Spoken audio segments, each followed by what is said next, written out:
मेरे हाथों में नौ चूड़ियां हैं, थोड़ा ठहरो सजन मजबूरियां हैं, अभी रात की दूरियां हैं, मेरे हाथों में नौ चूड़ियां हैं, थोड़ा ठहरो सजन मजबूरियां हैं।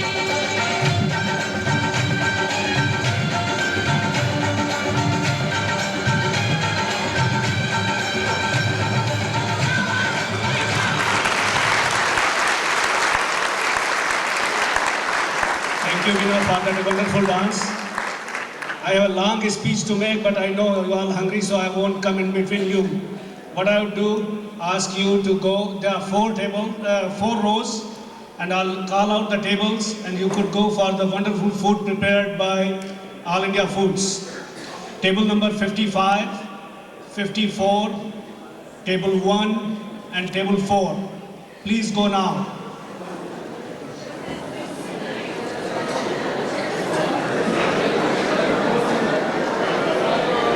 A very important person at this time. But Mayor Bob Bose of Surrey would like to say a few words to you. Mayor Bose? Before Mr. Bose comes on, there's an emergency phone call for Mr. Kuldeep Mandi. The phone is in the office, please go attend. Mr. Kuldeep Mandi, please attend the phone. Thank you. Well, Bob, if you can manage, come on in now. He plays the role better than I do, I must say. You know my name is Bengali, you know that, right? So I feel quite at home here, not just because of my name, of course. I want to take this opportunity to welcome you all, because many of you come from other parts of the Lower Mainland. Welcome you to Surrey, and convey the best wishes of our municipality to the efforts that you are launched upon. I was reading with great interest the list of your board, and you will be interested to know that Dr. Irwin Stewart is a longtime friend of mine, grew up, raised in Cloverdale here in Surrey, and Irwin Stewart and I shared living accommodation while we were both students at UBC. So it's good to see an old friend of mine on your list. I find this event very interesting personally. I was impressed when I first learned about the EYE program in India, and the more I hear about it, the more exciting it is. And it is easy to understand the enthusiasm and the compassion that comes to the surface when people talk about this extremely worthwhile project. So, best wishes to you all. Mr. Rubal, congratulations for his work, and the rest of the team. Thank you for having us here this evening to join with you in this extremely important venture. Thank you. Thank you, Your Worship, for your kind words and your gracious forgiveness for us running a little late in the program.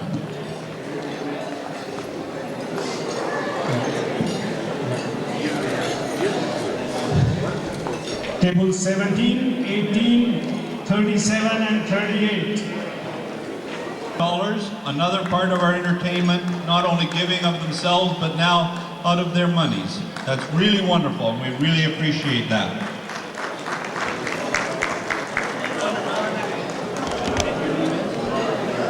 Okay. Ronik Bayani has just given $11. The youth are more than doing their share. Thank you.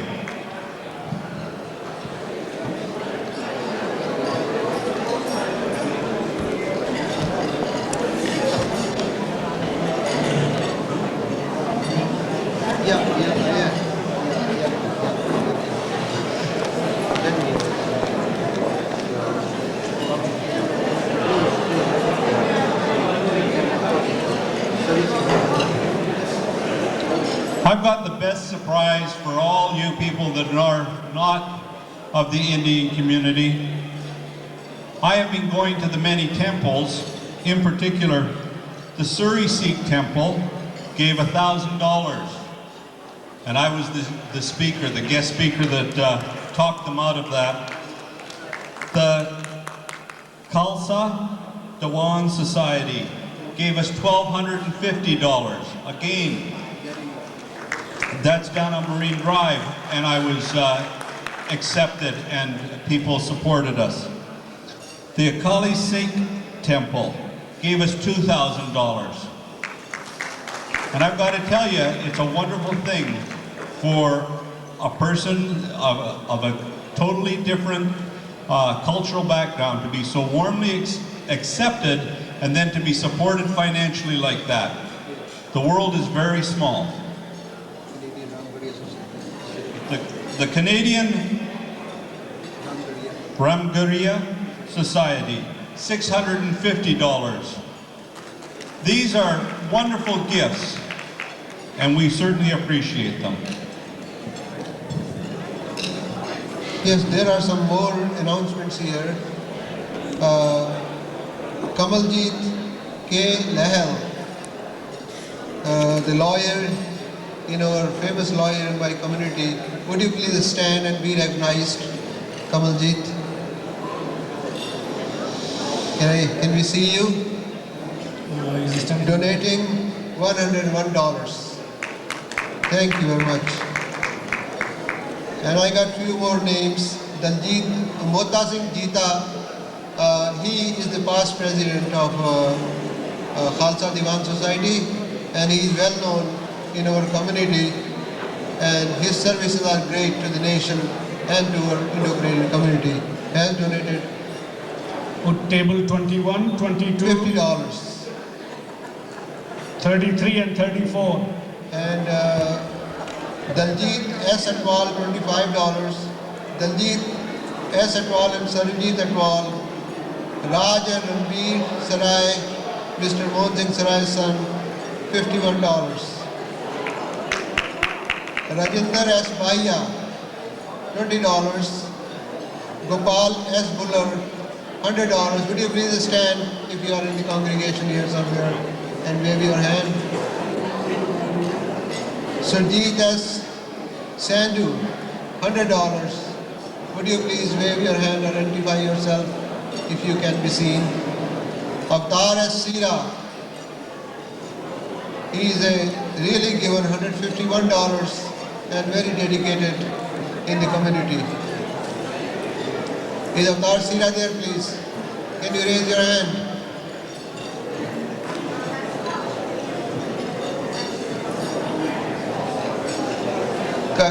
Karnail Singh Farhar is $50. Erwin Zelki, a member of our club, $100. Dr. Jagdish Arya's son, $30. Yeah, Jerry Collette, a member of my club, $20. And also there are some other checks here. Ray and Grace McCarthy, $200. This is the signature. I couldn't read it before, but I could recognize now. They have given a great help to our community, and they are great friends. We are proud of them as being our friends. What else? Sashi Marahu. I can't pronounce it very good, because my tongue is a little thick. $51. Give me a minute. Narinder and Jaswant Johal. Would you please stand and be recognized, Narinder? He is a chartered accountant with Pricewaterhouse. Narinder, can we see you?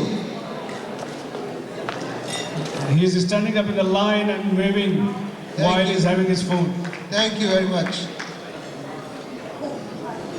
And meantime, we will be announcing, if we left some of the names, we would appreciate Balbir and Manjeet Bharaj, $101. Would you please stand and be recognized? Mr. Baraj, please. Thank you. Thank you. And Fred G. R. Alien M. Randall, our MLA and dedicated friend of our community, $50. Mr. Randall, please, would you stand? Would you stand for a minute? Thank you very much. Gurcharan and Gurdeep Javanda, $50. And I'm really thankful to number 5 temple. Now table 23, 24, 31 and 32.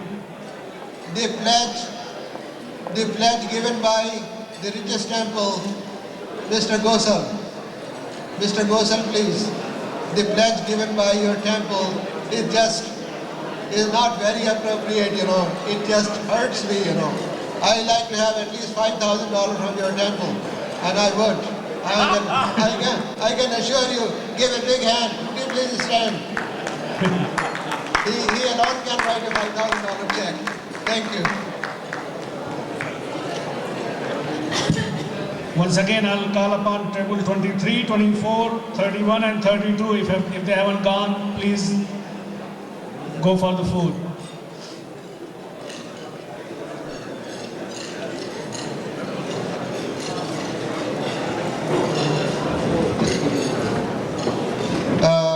I think I have left some more names.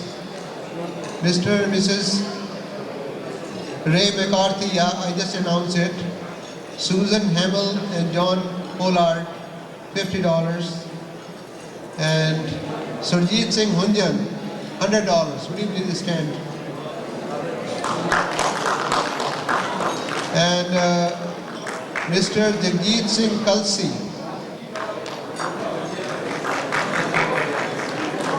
in memory of Sardar Nikka Singh Panesar, $101. Would you please stand? Thank you. Swaran Singh Panesar, $100.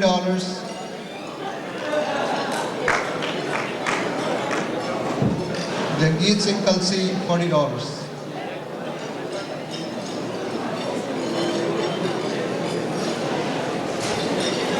That's it.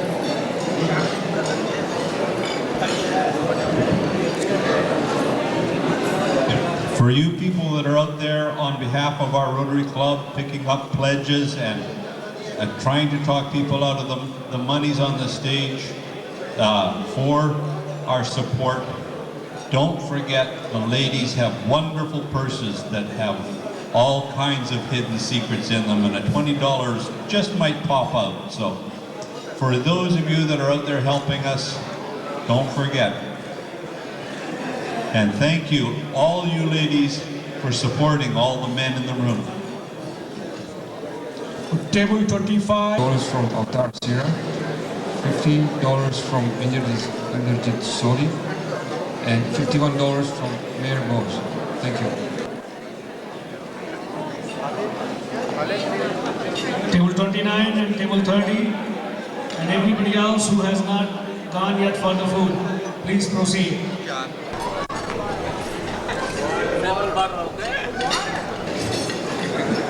Friends, thank you very much for your patience this evening. And we would like you to please not stay for a while.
that Mr. Swaran Singh Manesar has given $101 in the memory of Swarnika Singh Manesar. And would you please stand and be recognized again? Thank you. Thank you.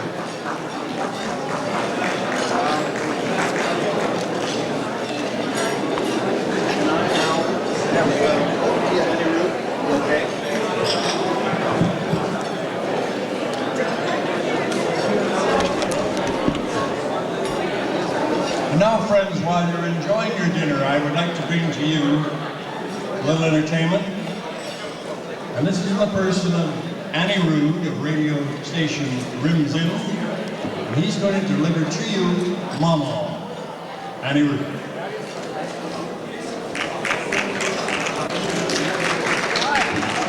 Hello. Can you all... Hi, ladies and gentlemen. I was asked to say something that would be a little entertaining. On the other hand, I also realize that Vancouver is one of the, I believe it has perhaps the second or third largest crime rate in the country. So I decided to tell a true story because it's always important for us to realize that we have to be careful in life about what we do. What I'm about to say might sound a little dramatic, but it is true all the same. And I think we can learn a lot of true lessons about this incident. Please listen carefully, because this might happen to you too. She must have taken it while I was sleeping. Well, I've looked everywhere and it has to be her. She's the only one who knew how to get in, what to look for, and where it was. Well, I hope she's taking good care of it. The last time it broke, it took me a hell of a time to fix it. And if she's careless... But that's stealing! She knew I couldn't go to Dad and tell him where it was and what had happened to me. He would have just laughed and said, well, why didn't you lock it? Expensive things have got to be shown off. And she knew that the police wouldn't have believed me. Well, anyway, it's all her fault anyway. She probably has a past record or something hereditary, someone in the family. I should have guessed it the day she came to our house, the first day asking for some bread. And the next thing I knew, I was showing her the living room and then I took her to the garden. And the strange thing was that I was the one who was doing all the talking while she just listened. I suppose that's what happens when you're over enthusiastic. The next day was really frightening. She made me ask her to come by for a chat. I left her in the bedroom. I told her I wanted to go for a wash. Is it okay if she sat alone in the bedroom? She said it was okay. So I said, will you stay here just for 3 minutes? She said, sure. I went in, I washed my hands, I came out, and there she was pretending to put back some of the photos into my photo album. I knew something was wrong, but I didn't have the guts to ask her what she was doing. I should have confronted her right there and then. But I wish she could have asked me for it. I could have afforded to give it to her. I mean, she would have had to become a thief. I guess she didn't know what she was looking for then. Exactly 1 week after she had moved next door, her house got burned down. Her aunt died in that fire. My mom insisted that she stay with us till she could make other living arrangements. I still remember her sad, peaceful smile as she came. As if she knew. As if she knew. I laughed at the idea. I said, now wait a minute, she better not suspect what I'm thinking. I wanted to shake her up and down and make her confess. But I had no proof and nothing really happened as yet. But 2 days, exactly 2 days after she had moved in, my mother got sick. And she made my breakfast with her own hands. Ladies and gentlemen, for the first time in 8 years, I got up in the middle of the night. My stomach was in knots, my forehead was hot, my feet felt like ice on an oven, and my hands were clammy with sweat. I heard something. I knew she was out there awake, waiting. but I just didn't know what she was doing. For 2 days I didn't go to college. I wanted to keep an eye on her, but anyway I couldn't. My insides were rotting. I couldn't eat, I couldn't drink. I felt weak and drained. My doctor didn't know what was happening to me, and I had only suspicions, no evidence. But I knew. My friends came to see me, and I refused to see them. My mind was being clobbered by that one face. Even in my dreams, she was trying to.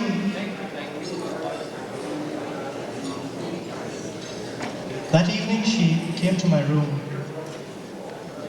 She came with a glass of milk. She wanted me to drink it straight away. She said, doctor's orders. I told her to put it right there and go away. I couldn't bear to see her anymore. I knew what would happen if I drank that milk. She put it down, she left. I ran to the bathroom. I emptied the glass down the drain. I got back to bed. My lungs were almost bursting, but I did manage to get back to bed. At 10:15 that night, she came in. I closed my eyes. I could hear her. She was pretending to clear away everything. But I knew she was looking. I knew she was looking. She was wanting me to be in deep sleep. I didn't know what would happen then, but I pretended to snore. I wasn't sure anymore if it was in a safe place, but I said the moment she puts her hand on it, but how does she expect to escape? I mean, doesn't she know I'll scream out loud when she touches it? And when she goes to have it appraised, I was so tired I fell asleep. The next morning, I got up, I knew it was gone. I knew it was gone.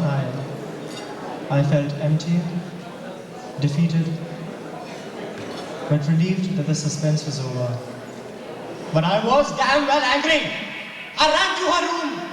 She was sitting there calmly as if nothing had happened. And I accused her right there and then. You have stolen my heart!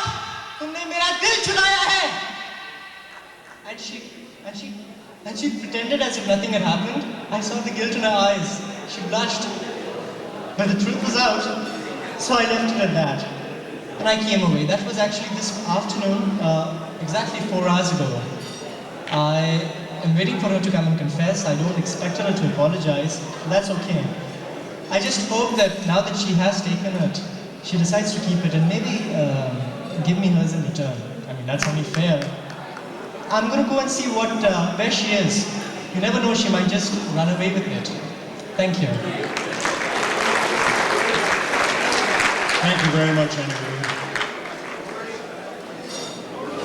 Now, those that may wish to have second helpings, there is still food up there, lots of it, and I'd welcome your arriving if you'd like some more. And to conclude our entertainment for this evening, friends, a dance, a game by Angie Paul.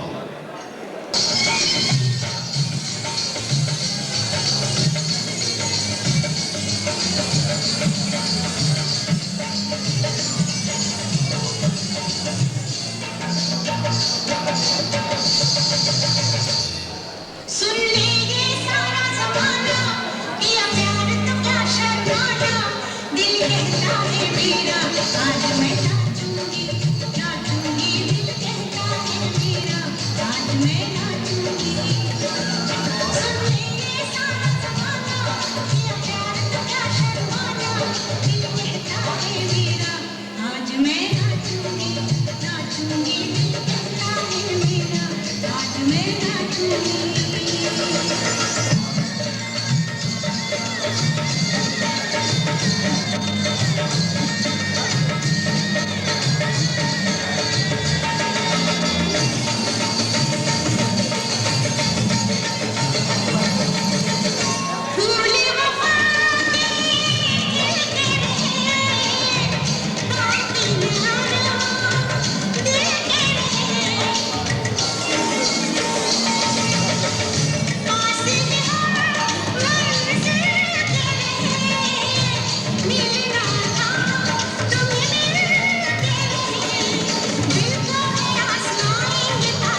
Ladies and gentlemen, I should announce, and Angie, please. Angie, before she leaves, stay there just for a moment.